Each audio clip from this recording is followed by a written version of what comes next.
Hey everybody, welcome to FL Teams Live.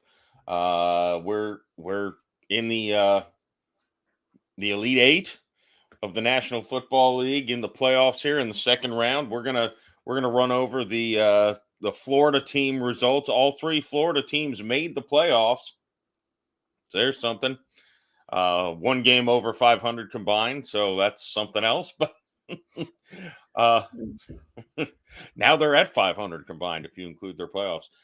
Before we get to that, hey, our newest partner is revolutionizing the world of sports betting and fan engagement by making sports fandom profitable. That company is Symbol, the stock market for sports. Download the Symbol app. That's SIMBULL and use the promo code FLTEAMS to receive a free team stock valued up to $150 upon signing up. That's what's going on the scroll bar beneath myself. And with me, as always, except for last week, Jeremiah Hensley for the power rankings. I guess first we do have the power rankings of the final 8 teams. We can reveal that first, and then we can kind of spin into the results from the first round of the playoffs, and we'll look forward to each matchup here coming up this weekend. So let's dive right in. Let's do it. From bottom to top, our number 8 team, the Jacksonville Jaguars. Number 7, the New York Giants. Number 6, the Dallas Cowboys.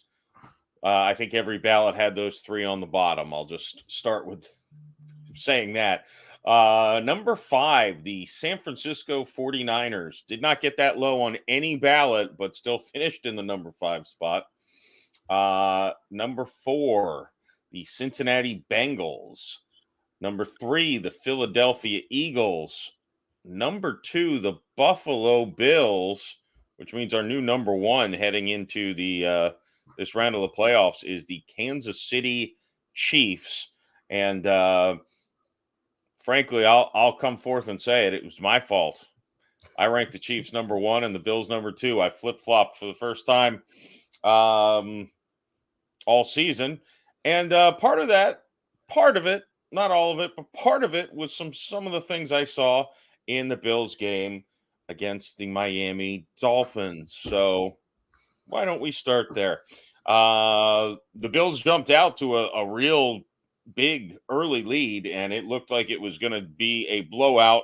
But as we learned the night before, Florida teams don't go down easy unless we're talking Monday night. Then Tom Brady and the Bucs go down real easy. Dolphins staged a comeback, fell short in the end, but showed a lot of heart in doing so. Jeremiah, you obviously disavowed the Dolphins, but I think you're kind of back in the camp here. Tell me your thoughts on the Sunday's loss. The biggest thing I took away from it, man, is I have a little more confidence in the effect that Mike McDaniel actually had on the team, because he had them fighting, and they fought the whole way through. It's glimmers of hope. The one thing that you'll find, man, and I think you and I have talked about this for as long as we've talked football, there's certain things that I just don't buy into and I won't accept, right? And one of those is, well, we were injured. Everybody in the NFL is injured. I'm sorry, right? You can't say, well, we had a third string quarterback. And yeah, so did San Francisco, and they steamrolled, right? I mean, it's the NFL. So I hate all of that stuff. The other excuses I hate are, the officiating. Like, just literally get down to what you can control, right? And try to be objective. And for what the Dolphins could control, I think they did a good job. Skylar Thompson showed me enough at least to say I would be okay rolling with him as a backup. Maybe you can't go that young with it because, again, who knows what Tua really is? I mean, according to everything, but that's the other part, dude. How much stock do you put in these end of the season press conferences? The very day after the season ends, what's Tua's situation next year? What's the GM going to say? What the head coach going to say? You're one day into your offseason. Nope, we're done with him. He's forever injured. We don't trust him anymore. We need a better quarterback. No. Tua's our quarterback. Tua's our quarterback. He's our guy. And sure, that's what you're thinking. I mean, I guess, and I get where they're coming from, but there was a funny part of that press conference though, where one of the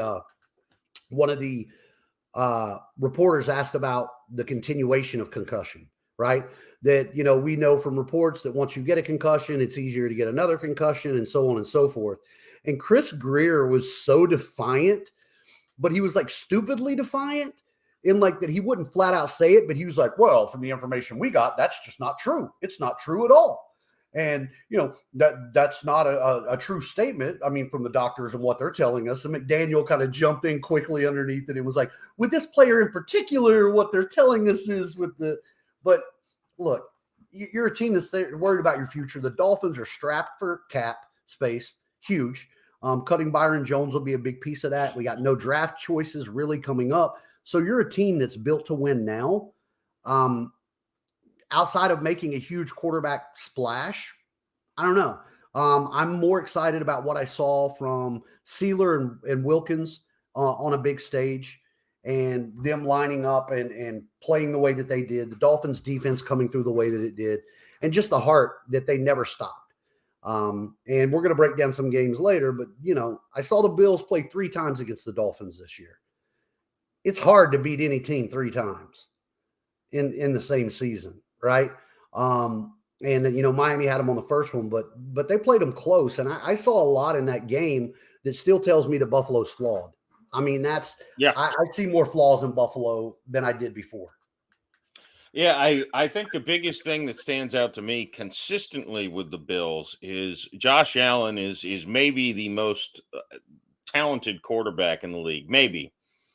He needs to stop. It seems like he gets impatient and just wants to score on this play instead of taking the smart play.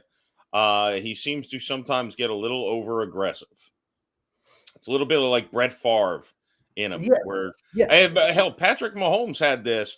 He had unbelievable luck with people dropping interceptions earlier in his career, but he had this thing where he's throwing across his body, doing all these things that when they work, they're highlight plays, but most of the time they're ill-advised, bad plays that you don't throw no matter how strong your arm is. And Allen's still a young quarterback. I think it took Mahomes, this honestly is probably the first year I've seen him take that next step where he's not making those kind of ill-advised dumb throws.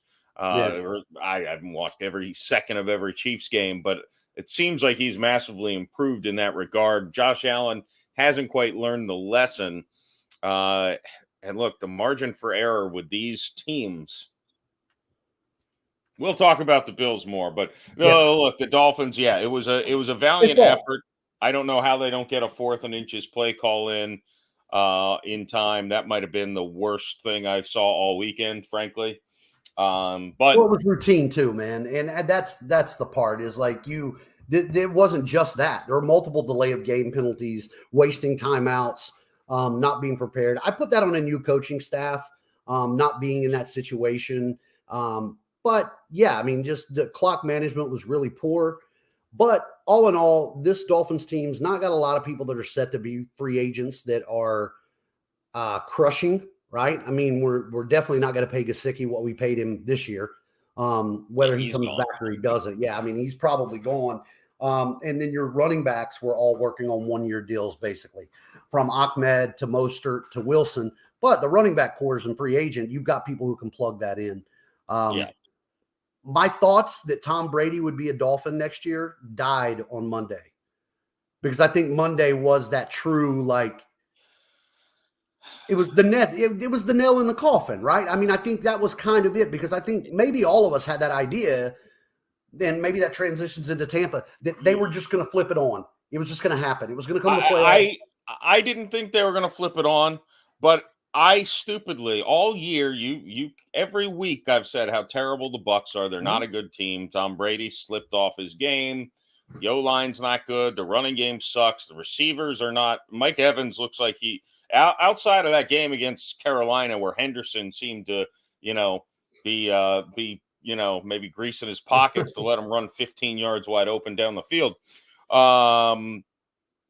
Everything on that team's looked bad. They're a dumpster fire. And then last week I come on here with Isaac and say I think the Bucs are going to win the game because the Cowboys have that choke artist DNA in them that the Chargers also have. We'll talk about them soon. Sadly, a team like the Saints, the Raiders showed that choke artist DNA a lot this year. So that was my thought, is if this game is close, I did say if Cowboys get ahead early by enough, it won't be a problem because they're a much better team.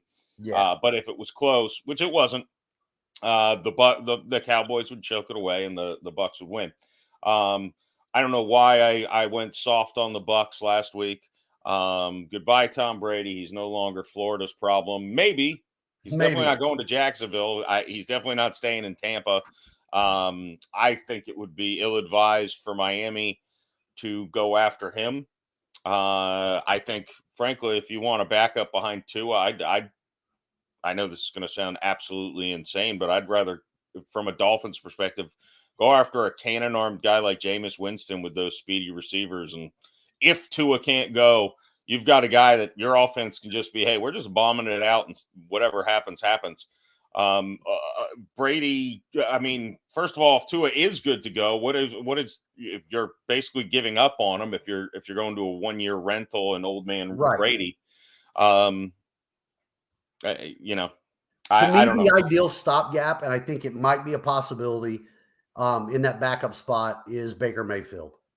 Baker didn't do enough to win a starting job anywhere, I don't think, unless it's transition, right? No, absolutely not. But he plugged in with LA, showed some pieces of what he could do, and you kind of feel like if Baker Mayfield was forced into a position that he had to start, he'd give you a chance to win.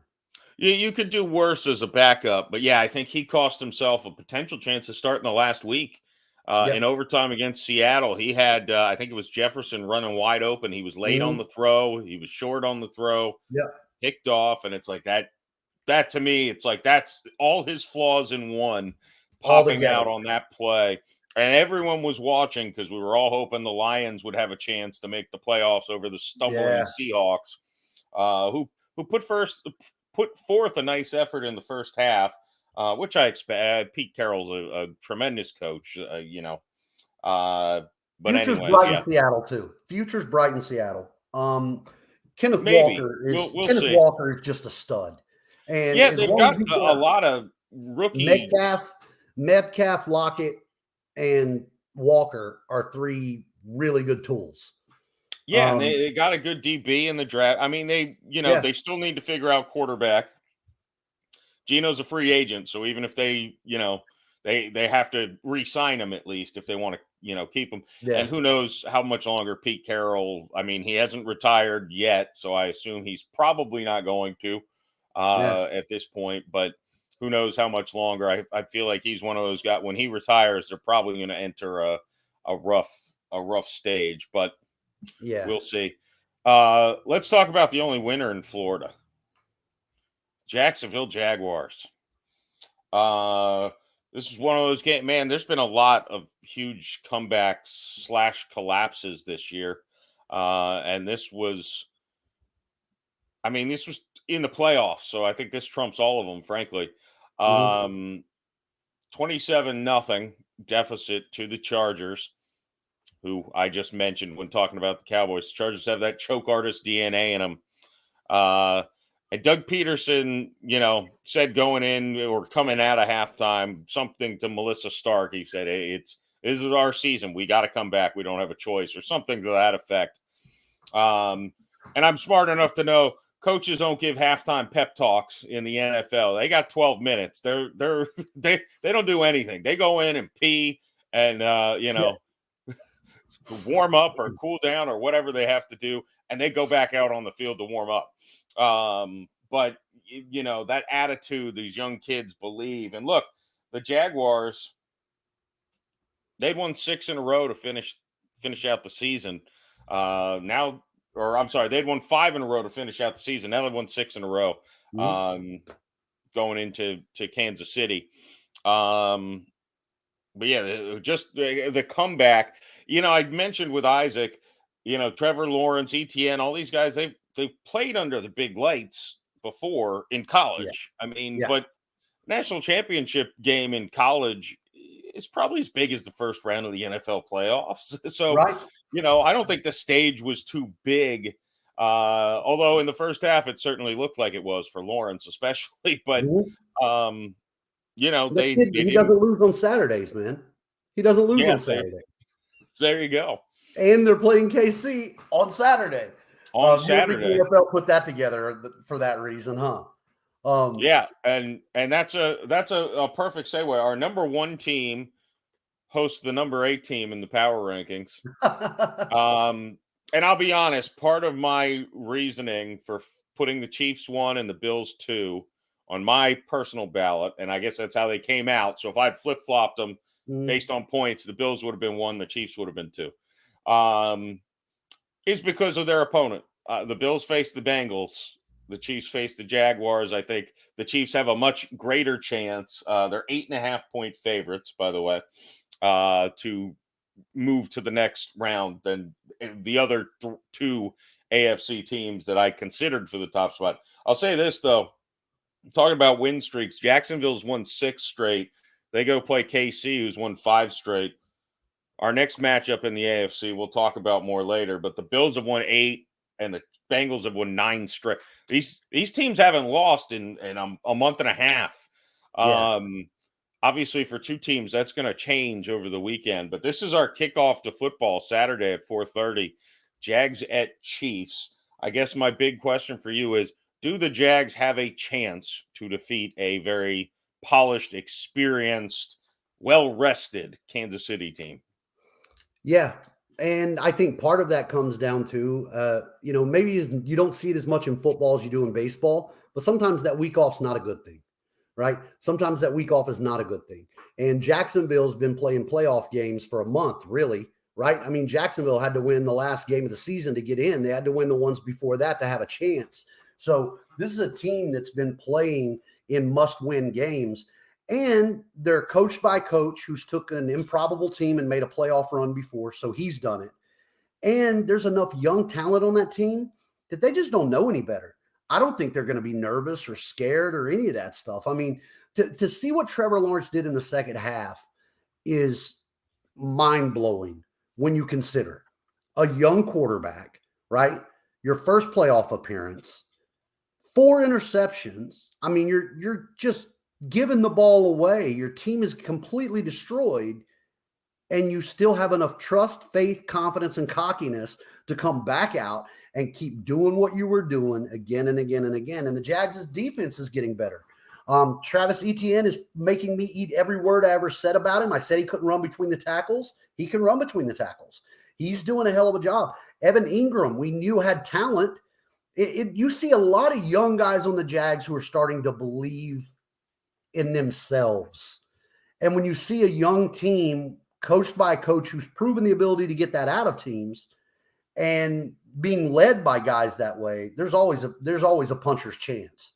Now, in Kansas City, that's tough because this is the even, if you look again at the Chiefs players, you can still see a lot of young talent, all that good stuff. But these are crap. They're wily veterans at this point.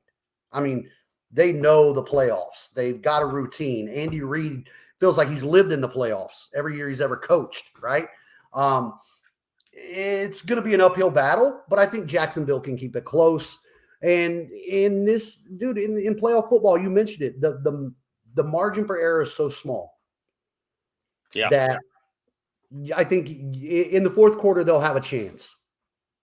Yeah, no, and I like the words you used. I think were perfect. Is they've got a puncher's chance. Do I think they'll win? No, I think the Chiefs will win the game.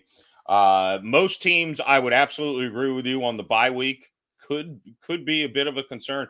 Andy Reid teams, I know this because Sean Payton used to always preach this. Andy Reid is 27-4 coming off a bye week, so I don't think Andy Reid's going to have any issues getting his team ready to go. And they've done this before, And they've done it before. And look, that last game against the Raiders, I don't know if you saw their little swirly-dirly huddle that they did where they all spun around in a circle and then just flew out into. I'm like, this team's just having a blast. Like they're having fun. They're playing well. I think their biggest risk would have been overlooking the Jaguars. I don't think they're going to do it after seeing that comeback last week. If the Jags had won the game, just a pretty, back and forth game, I think maybe the Chiefs say, we got this. This is a 9-8 football team. We can beat them easily. I don't think they're going to. I think they're going to come out hot. I think they're going to come out firing. If the Jags can weather the storm, or land the first punch, if I'm a betting man, and then the 8.5 points, I'm still going with the Chiefs though, with that 8.5 points even. It's gonna be tough in Kansas City. Yeah. And for the reason that I put Kansas City above Buffalo, one of the main things that you're going to hear me harp on forever is Kansas City finds a way to get production from their running back position. Does that mean it's 20 carries, 25 carries? Does it mean it's 2 backs? It's 3 backs? It doesn't matter. The running back position is productive for Kansas City. Pacheco running the ball. Jerick McKinnon's having a hell of a year. He always plays well in the playoffs. I think that's the biggest difference is Kansas City makes you account for the running back way more than Buffalo. Buffalo just doesn't. I mean, they're not scary, right? I mean, they're not. You don't have to account for Singletary, where you can focus on the receivers, and I've seen that because that's Miami. Yeah, and I'll say this, I don't think it's Buffalo's talent in the backfield. I think it's just schematically, they just don't utilize the running backs the way they frankly, I think should and could, because I think Singletary and Cook, they've got ability back there. I just don't think they're in the game plan very much. And even if it's out of the backfield, the Chiefs like to get, they get everyone involved, especially, frankly, I think they've enhance themselves with losing Tyreek a little bit 100%. Because it's not your little just dump it to him and let him do things or throw it deep, he'll get open. Now, Marquez Valdez Scantling and everyone has to get involved. Yeah, I give them, their organization and obviously Andy Reid, a ton of credit for really having no slip up. Boy, and this is Doug Peterson and against Andy Reid, so the ex-Eagles coaches. Look, and here's the other thing, man. If you think in the world of game planning, which so much is going to come down to in the NFL, especially in the playoffs, Kansas City can diversify their offense, right? They can beat you to death with Kelsey. Mahomes can get you on the ground. They can run the ball. They can get the receivers involved. They've just got so many different ways to adjust. Again, Miami, I watched the 3 Buffalo games as close as I've watched anything this year. Buffalo didn't change. Buffalo didn't scheme, and their offense didn't manhandle the Dolphins. And all the Dolphins did was spy Allen with a safety, man up, and give some help over the top on Diggs. That was it. And they were able to contain them or at least keep them controlled. And McDermott and the guys never really went away from it. They didn't scheme to go anything different. And I think that's the difference. Kansas City can and will, right? They can beat you a million ways. They can beat you with a, 45, 55-yard outs, right? They can beat you with a 70-yard over the top. They'll come at you in multiple directions, where I think Buffalo is a little more one-dimensional. Yeah, no, I agree with you there. The other team on a bye week goes Saturday as well. The Eagles, 7.5 point favorites against the New York Giants. This game, I had a hunch that the Giants would beat the Vikings. They've both been 1-score game bandits all year. They both easily could have missed the playoffs if one thing went wrong in a couple games. Daniel Jones, I don't know how much of this game you watched, but I think I saw almost every snap of it. And Daniel Jones was just, no matter what he needed to do, passing or throw, he had some balls dropped that shouldn't have been dropped by some of the receivers also. Or I think the Giants win that Vikings game a little more convincingly. If he plays that way against the Eagles, this is going to be a really tough game. And look, the Eagles, they won, but they had struggles against the backup quarterback. No Barkley, no Jones. They had Hurts. Hurts played the whole game. So, I mean, use injuries as an excuse all you want, Philly. Yeah, this is going to be a punch in the mouth game between these two teams, which is fitting. I'm Look, I don't more want to go to the well excited for too this many than I times expected. with it. Yeah, I don't want to go to the well too many times with it, Jeff. But this will be the third time in 7 weeks that these teams have played each other. Yeah. All right. Divisional teams, they know each other well. And Philly beat them 48-22 and then 22-16. And like you said, that was with a lot of giant backups. And now you're in the playoffs and it's the Giants again. It's the NFL. It's hard to beat a team 3 times in a row, a team that's the caliber to be able to be in the playoffs, right? I think the Giants give them more than they're going to bargain for. Yeah. And it'll go to Danny Dimes though. I mean, if Daniel Jones plays the way that he was playing or he was showing in that game, they're a hell of a tough team to stop because Barkley has been healthy and as he goes, so goes the offense, and their defense is young and making plays. I think that's going to be a heck of a game to watch on Saturday night. Yeah, and Daniel Jones, one thing that impressed me, and look, Philadelphia has a tremendous pass rush.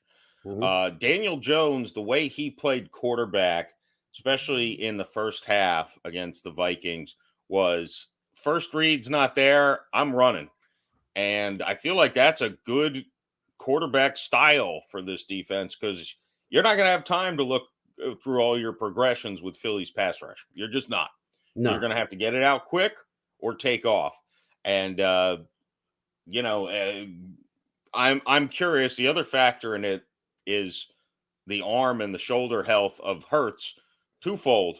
Is it Mm-hmm. going to affect his throwing, and is it going to affect the play calling because he on the ground is obviously such a weapon also. Sure. Um, this one seems ripe for an upset. I'm not bold enough to predict it, but I'm not going to come on here next Wednesday and be shocked if the Giants pull out an upset. Um, I would argue that aside from the next game we're going to talk about, Cincy and Buffalo, this is the game I think could be the closest of the four. Um, just because I think the Giant I think Daniel Jones probably is riding high as far as confidence and everything after Yep. last week because he played nearly a perfect game. I mean, Yeah. he did. The only thing I didn't like was a couple of times the designed runs, but that wasn't his fault. I just don't like running my quarterback to gain 2 yards on a. I mean, unless you're talking about Taysom Hill, Right. that's a different unicorn. I don't want to run Daniel Jones on a play to pick up 2 yards, run him into a linebacker. I'd rather let Saquon Barkley take that carry or somebody else. But aside from that, that's not on him. But and again, I think he did all that with a big drop from I think it was Randall late in that game. And the Giants defense did enough against a sometimes potent Minnesota offense.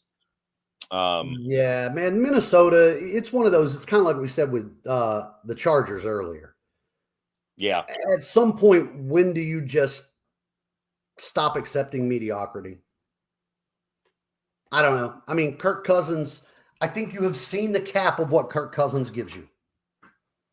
Yeah, and Is I there a don't I better don't option know. for you? I don't know. But It's the whole team just seems to have, and this year they won all those games that I would say they typically lose. mhm, Um, but they were made out of paper to me. It didn't seem like they were going to win in the playoffs to me all year. You can watch so many of their games and be like, the Lions were the better team on the field, but they got the win in the first yeah, match. The Saints were a way better team, but the Vikings got the win.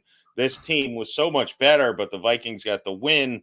I mean, they beat the Dolphins only because that was Bryce Thompson's first game, I think. I Yeah. don't think he started, but I think he came in, or maybe that was his first start. I don't That know. was the first start. But either way, it was, Yeah, we were either still close way. in that game till the fourth quarter. Yeah, it just seemed like this team is just barely somehow, getting past these games, but they're not a championship caliber team, and they obviously everyone was correct. I don't know how many people really thought the Vikings were going to make a lot of noise in Yeah. the playoffs, and for a 13-4 team, that kind of says a lot. Kind of whimpered out. And, hey, the other thing in the NFC, man, you're looking at 3 teams from the NFC East are left standing. That's Yeah, the AFC, all the division winners moved on. Yep. The NFC, you got 3 from the NFC East and the NFC West champion. Yeah. This is the big matchup in my opinion. Sunday, 3:00, Bengals at Bills. The Bills are 5.5-point favorites. Last I checked. Look, I think my main takeaway was both of these teams were kind of fortunate to not get upset in the first round, especially the Bengals. I mean, you're a whistleblower. You're a whistleblow away from, right? Right. Right. Even you're right. Even if they incidentally blow the whistle and call it a touchdown and you recover the ball at the 2 and they blew that dead, you get the ball at the 2. You don't get the run back. Right. Yeah, just what a swing in that game. And then my takeaway from it was too, that was still early in the fourth quarter. The Bengals had the ball. They couldn't score they looked very unimpressive. And it's hard to say that about a team that won going back to the regular season. That's 9 straight wins for the Bengals. The defending AFC champions probably, their first win last year against the Raiders, they had a generous call, or an errant whistle, I'll say, helped them out, and they barely won that game. I think the Raiders had the ball inside the 10 on the last play, down 7 in that game. So, they got by, which is all you need to do in the playoffs is get by. You don't need style points. Was a little concerned with their struggles.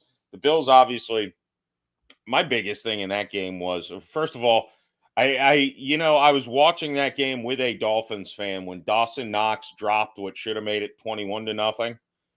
And I said, when they overturned it, Bills kicked the field goal, I said, there's 4 points for the Dolphins. Here comes the comeback. And I was joking, but I ended up looking smart if I didn't say it in such a sarcastic manner, because it did help prompt the comeback.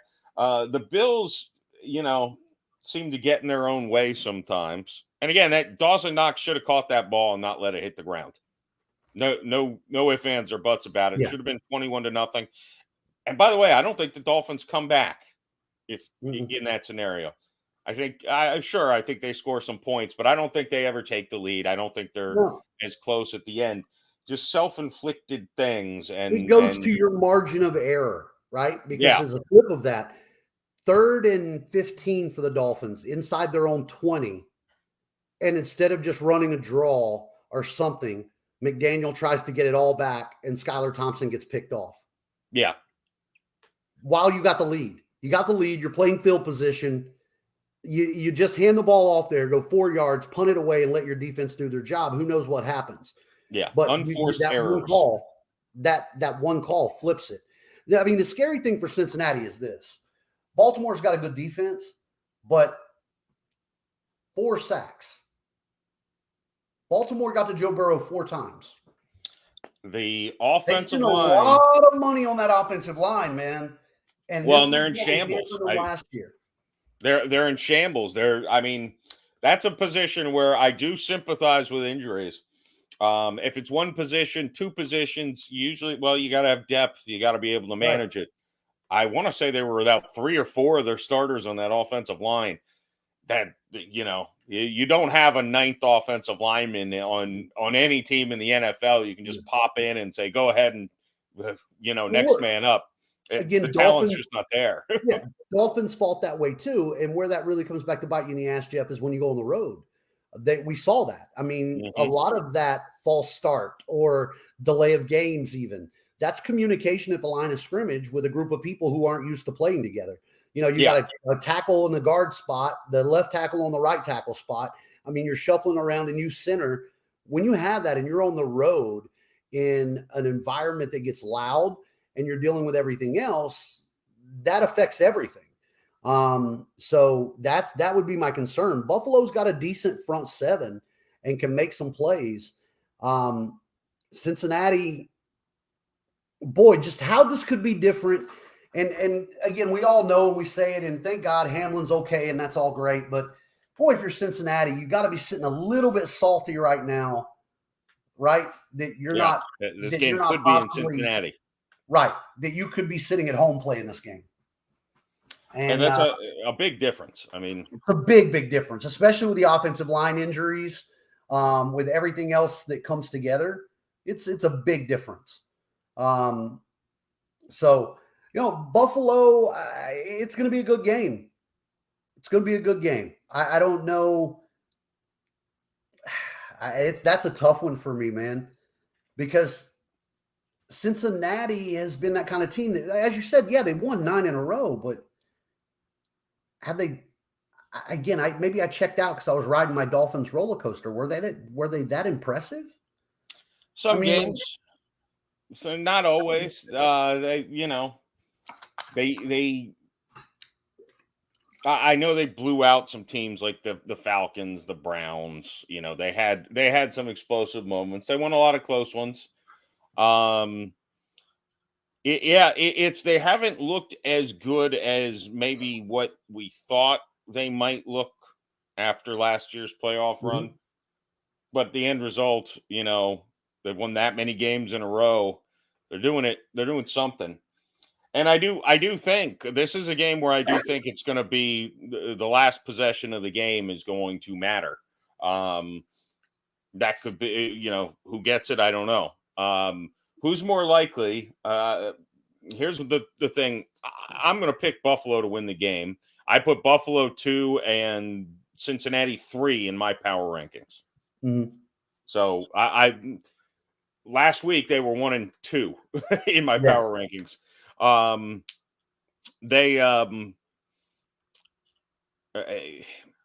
think that scenario, last possession wins or loses the game. Weird question, but who do you trust? Which quarterback do you trust more to not turn over the ball and to score? Frankly, my answer is going to be Joe Burrow. I'm still picking Buffalo to win the game. And Josh Allen's certainly capable of scoring that touchdown on the last drive. Don't get me wrong, but he's also more likely, in my opinion, to throw an interception, make a mistake. Joe Burrow, I don't know. I guess I'm maybe still jaded from last year's postseason where it just seemed like whenever he needed to, he just pressed a button and became a superhero. And I don't, as we were going through that, I said Cincinnati. I don't mean, I think Buffalo wins the game. And it's flat out just because the offensive line. Yeah. That's what I'm going to go back to. I mean, Cincinnati only carried the ball, only 51 yards against Baltimore, averaged 2.8 yards a carry, right? So it wasn't that they got 51 yards on 10 carries, okay? They were getting 2.8 a carry. They ran the ball almost 20 times and weren't getting that, and then gave up 4 sacks. And I think Buffalo's front is strong. I think they're getting healthier as they come through. Ed Oliver and the guys. Rousseau's playing well. They're getting some heat. Matt Milano from the linebacking position is really coming on. So I think Buffalo's defense, believe it or not, is what ends up doing this. Because I think Josh Allen will make some mistakes, but overall, I just think it's going to be too much in Buffalo. And it's still going to be very emotional, right? They're going to ride this high, right? They're going to keep riding this Hamlin. So I think it's probably, you're right. It's maybe going to be the game of the week, but I'm telling you, I'm intrigued by the Sunday nighter too, man, because these are two teams that I don't feel like I know that well, and I don't think I respect as much as I should. Yeah, this one's an interesting one. Talking about hot teams, the only team that's hot in the NFC is the 49ers, who have won 11 straight. They're only 3.5 point favorites over Dallas. I think a lot of that's probably based on Dallas's Monday night performance. Hmm. Outside of Brett Maher, they look pretty good. Hmm. Somehow, I saw earlier today they planned on keeping him on as their kicker. I Yeah, they do did think, sign a backup. I'm curious. Is he going to be active on game day? I'm curious how they're going to play that, because Jerry Jones might murder somebody, probably named Brett Maher, if they lose this game on a kicking Oof. situation. I'll say this one thing I've got to say. It really grinds my gears that 49ers play Saturday, Dallas plays Monday, and then they have to play each other the following Sunday. So Dallas is coming off a short week. The Niners get a long week. Hmm. Not that I'm crying about anybody's treatment of the Dallas Cowboys, but just from a competitive standpoint, that's a pretty big advantage to have 2 days to be rested and recovered, as opposed to Dallas playing a late Monday game.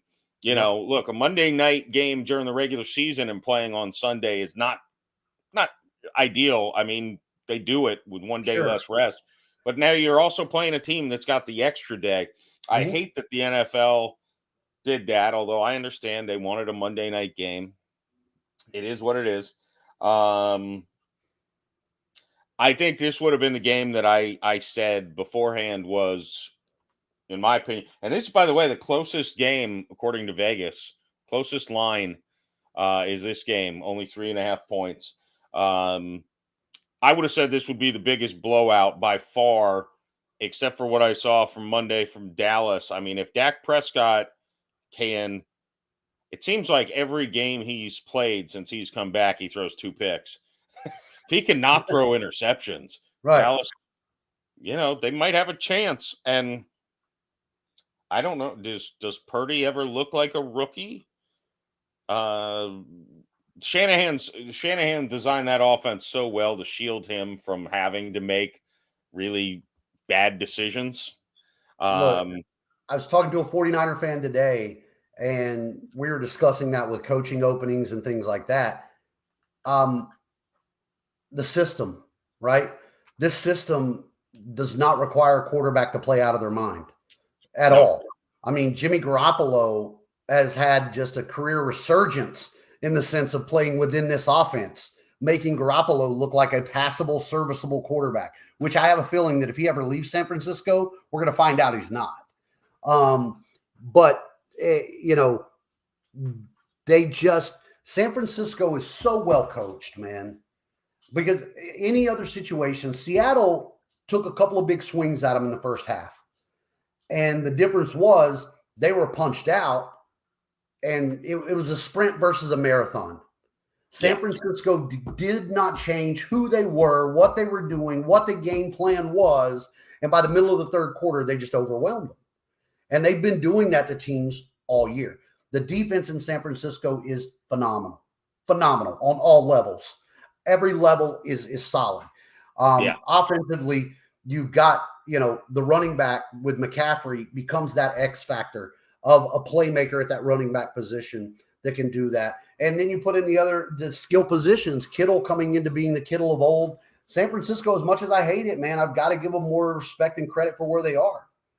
yeah. Um, I've got them as my top team, as far as the power rankings go. I rank them ahead of the Eagles. Um, if you think about it, there's a good argument to be made. They've got the best defensive coordinator, D'Amico Ryans, what he does with that defense. Mhm. And Kyle Shanahan, he's the head coach, but he's the one who runs and designs the offense. They might have the best offensive and defensive play callers Mhm. in the NFL on the same team. It's from that perspective, I guess it shouldn't be surprising what what they're doing.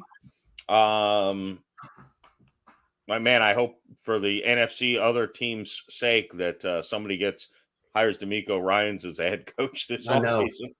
Look, they're a prime example of, something that's so much easier said or conceived than it is to execute, is putting your players in the best position to succeed.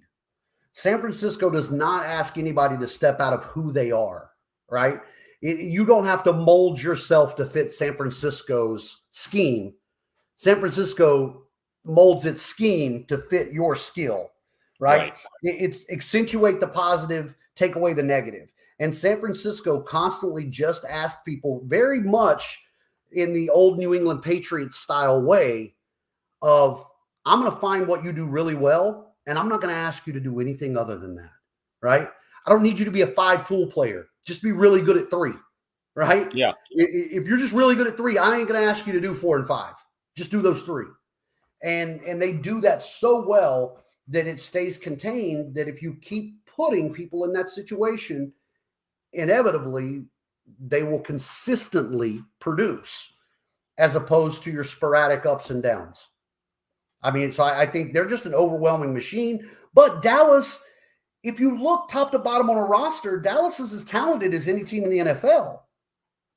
If it weren't for the stigma of being Dallas and Mike McCarthy, right? I mean, CeeDee Lamb, Pollard, Ezekiel Elliott still got some left in him. The defensive side of the ball, Randy Gregory and Micah Parsons, and they're talented on all levels. I think you can argue. I think you can easily argue they're more talented roster than the 49ers. Yeah, you could. And that's when I look at the NFC, I think top to bottom, the quality, the depth of the quality in the NFC, I could realistically see San Francisco, Philadelphia, or Dallas representing the NFC in the Super Bowl. All right. But then again, I think on the other side of that, now that I'm just saying it out loud, I can easily see Cincinnati, Buffalo, or Kansas City. There's a whole lot of this isn't as clear cut as it looked like it was gonna be. I think maybe is the answer. Yeah, I agree. I think not showing up and choking on Monday night told me something about Dallas. That was big. But what was bigger is for Maher. Dak showed up. Like Dak showed up.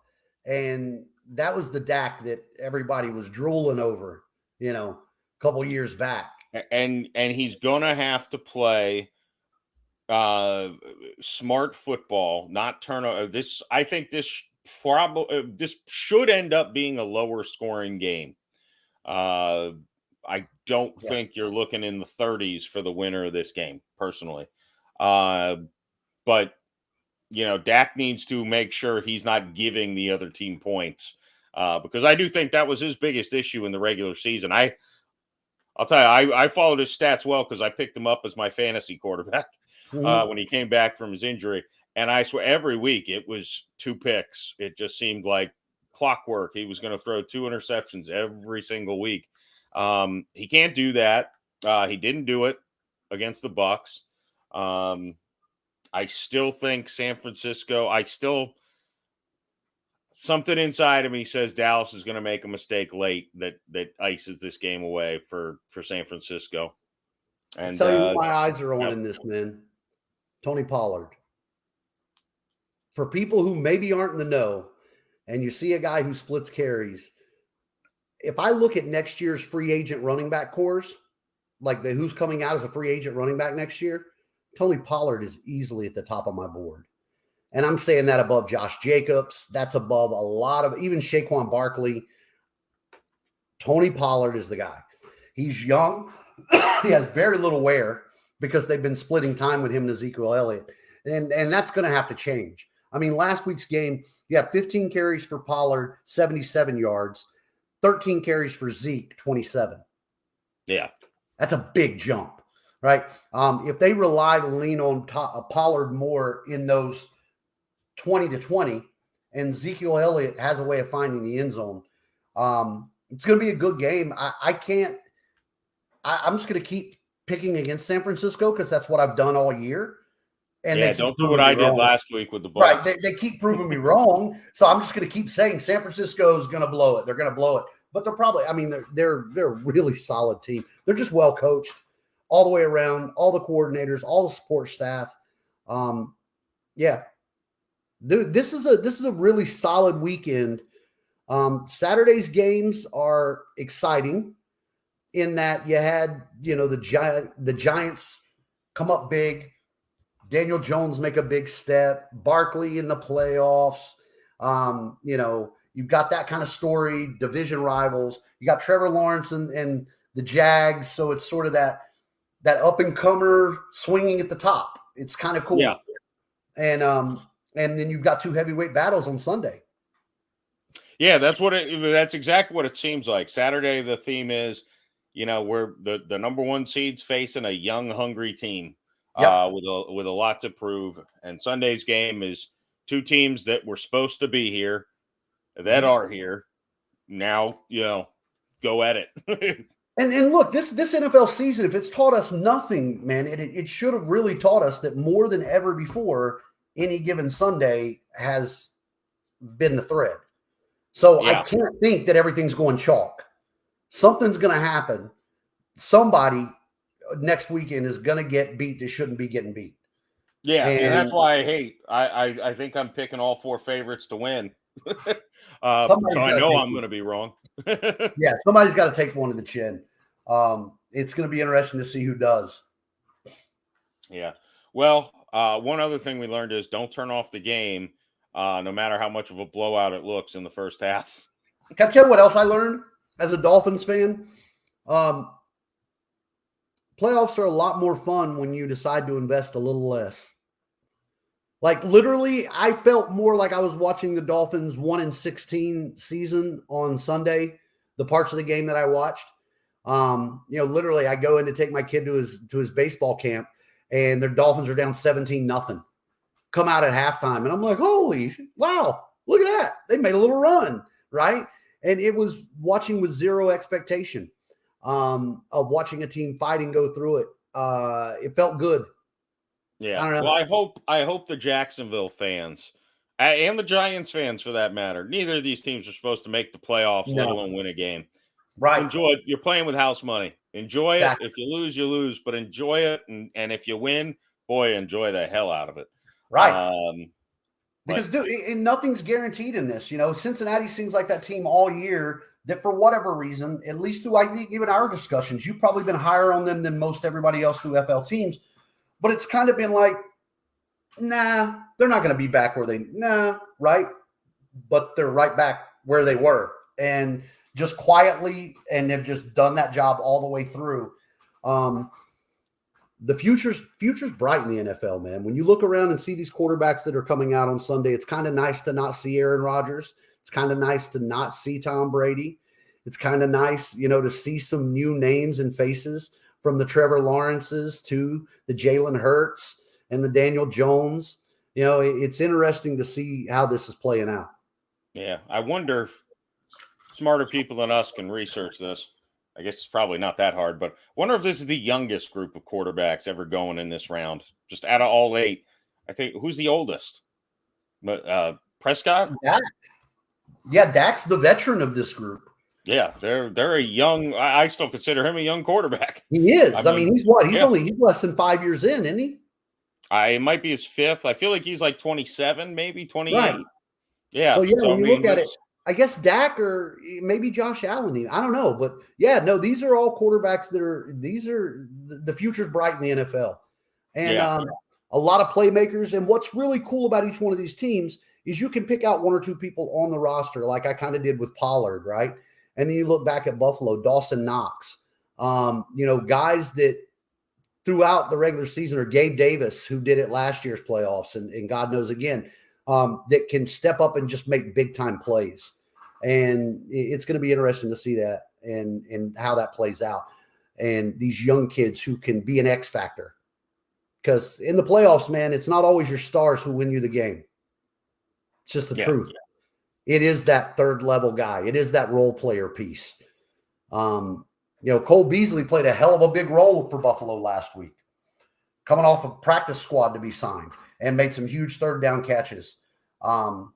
So I think we're in for a good weekend of football, my friend. I think so as well.